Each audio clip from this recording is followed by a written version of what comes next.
你现在盖住我怎么知道你是警察？我怎么知道你是警察？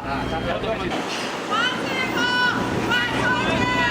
黄志峰，快回去！黄志峰，快回去！需要黄志峰，台湾不希望黄志峰，黄志峰快出去！黄志峰回去！黄志峰一坨屎！你现在盖住我怎么知道你是警察？我怎么知道你是警察？我认识你，我认识你，我可以同意你，为什么呢？警察执行勤务必须按照警察执行法，对不对？没有错吧？没错吧？没错啊。你穿着便服要不要出示身份？要不要出示证件？不用，不用出示证件。谁哪一条规定？我不需要跟你哪一条规定？因为我搞不懂啊！你以为警察执行刑法我搞不懂啊？不是，你这样讲我绝对可以接受，啊，但是这位先生我不同意，啊。可以啦，这样讲可以啦，谢谢。当然可以嘛，对不对？那2300是谁？就跟你说，我们投诉我们对这是谁啦？2300是谁啦？人家在还屌是不是？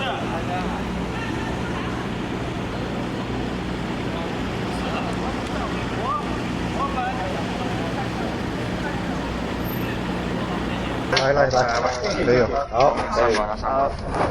好，好，这次就是我黄之锋，还有朱凯迪，还有沈浩飞，我们3个香港人来到台湾，希望有3个目的。第一，就是我们希望跟台湾的朋友去分享现在香港的情况，特别是我们现在面对香港的大守护，还有这个的紧急法，到底会对香港的抗争会有什么影响？这个非常关键。第二，就是对于现在香港的朋友，我们也希望台湾会有一个人道的周还的机制。所以，到底这个的方法或是这个措施是怎么样处理？我们希望也听听不同台湾的立委，还有不同政党的想法跟意见，希望可以对于香港人有更多的支持，还有实质上的帮助。